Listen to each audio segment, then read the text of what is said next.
Alors qu'est-ce que tu as à dire sur les 10 commandements? Donc les 5 premiers sont des commandements théologiques. Oui, voilà, le rapport entre le peuple hébreu et son Dieu. Mais après, quand on passe Oui. à ne tue personne, ne commets pas d'adultère, ne vole pas, ne t'épargne pas faussement contre ton prochain, Respecte tes parents, ne désire pas pour toi la maison de ton prochain, n'aie pas envie de prendre sa femme, ni son esclave, ni sa servante, ni son bœuf, ni son âne, ne désire rien de ce qui est à lui. Alors là, on est dans la morale. mais aussi tu as sauté le commandement sur les respects des parents. Quoi, Respect des parents, tu honoreras ton... Oui, mais bon, là c'est la morale. Respect des parents, c'est la religion. Ah non, c'est quand même... Non, c'est alors, c'est où le respect des parents? C'est où le respect des parents? C'est juste c'est au début, avant cela que tu as lu, avant que tu as... Oui, attends, je vais le chercher. Alors, dis je ton Dieu, c'est le gens qui étaient agressifs, où tu étais esclave. Tu ne dois pas avoir d'autre Dieu que moi. Bon, c'est normal ça. Ne fabrique pas de statue de Dieu, ne représente pas ce qu'il y a là-haut, dans le ciel, sur la terre ou dans la terre. Ne te mets pas à genoux devant ces dieux. Alors ça c'est horrible. Ne les adore pas. En effet, le Seigneur, ton Dieu, c'est moi et je suis un Dieu exigeant. Je punis la faute de ceux qui me détestent, je punis aussi leurs enfants, jusqu'à la 3e ou à la 4e génération. Oui. Alors, c'est écrit là. C'est là que tu me parlais tout à l'heure, tu évoquais ça. Tu disais qu'il faut 10 générations pour faire un youpin. Bon, j'en rajoute un petit peu, mais enfin... Oui. D'accord. Et c'est là que tu... Parce qu'intéressant, c'est qu'après, il parle des parents. Mais je montre ma bonté pendant des milliers de générations à ceux qui m'aiment et qui obéissent à mes commandements. Alors moi, j'ai expliqué ça en disant que ça lié à la Kabbale. Parce qu'il y a la Kabbale, il y a un Dieu qui est rigoureux et un Dieu qui est généreux. Oui. Et on a l'illustration de ces deux facettes. Ne te sers pas de mon nom n'importe comment. Moi, le Seigneur ton Dieu, je déclare coupable celui qui se sert de mon nom n'importe comment. Et après, on parle aux parents. N'oublie pas de me réserver le jour du sabbat. Pendant 6 jours, travaille pour faire tout ce que tu as à faire, mais le 7e jour, c'est le sabbat qui m'est réservé. À moi, le Seigneur ton Dieu, personne ne doit travailler ce jour-là, ni toi, ni ton fils, ni ta fille, ni ton serviteur, ni ta servante, ni tes animaux. Était là plutôt là. Ni l'étranger installé dans ton pays. Oui, ça c'est les lois du Shabbat. Oui.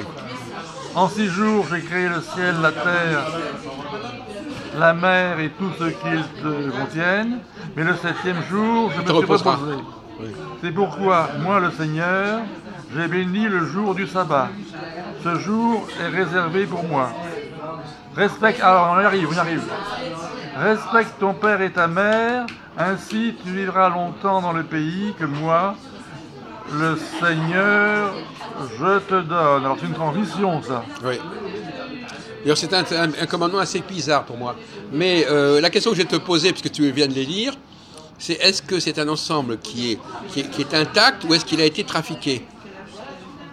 Il y a des éléments qui tu es intelligent, et des éléments qui te montrent qu'il y a des choses qui ont été enlevées. Qu'est-ce qui prouve qu'il y a des choses qui ont été enlevées? Du point de vue uniquement de la présentation des choses. J'en sais rien. Bah si, je vais te l'expliquer. Ah, tu m'expliques? Eh bien, regarde par exemple, tu ne tueras point. Oui. C'est inversé.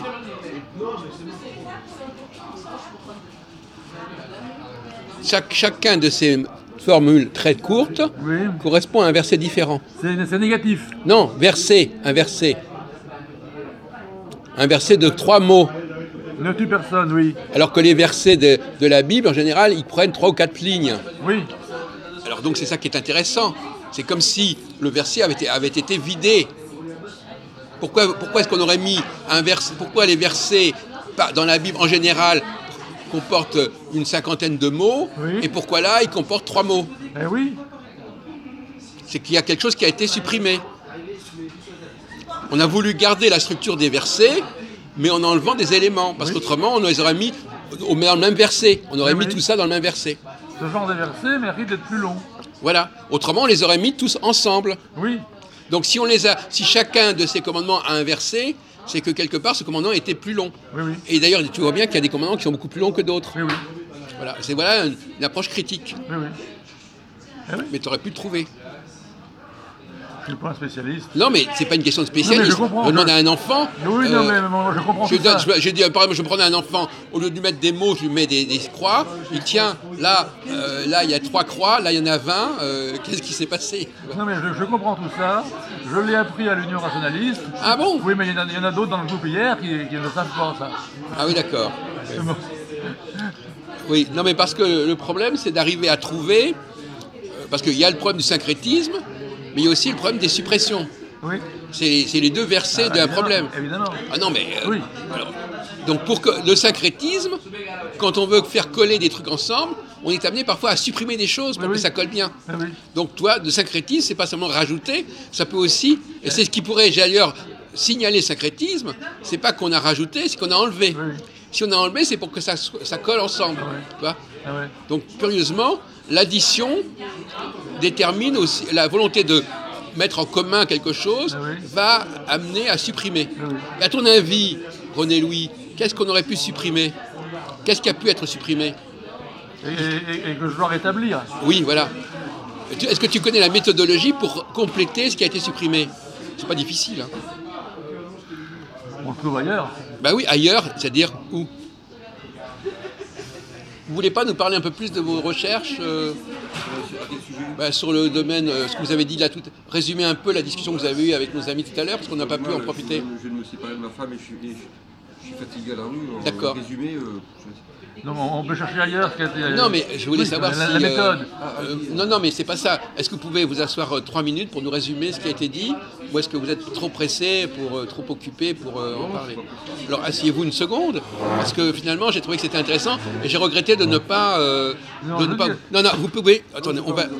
Non, mais on a parlé depuis 1 heure, on peut quand même... une exception. Je vais te répondre à la question. Non, après.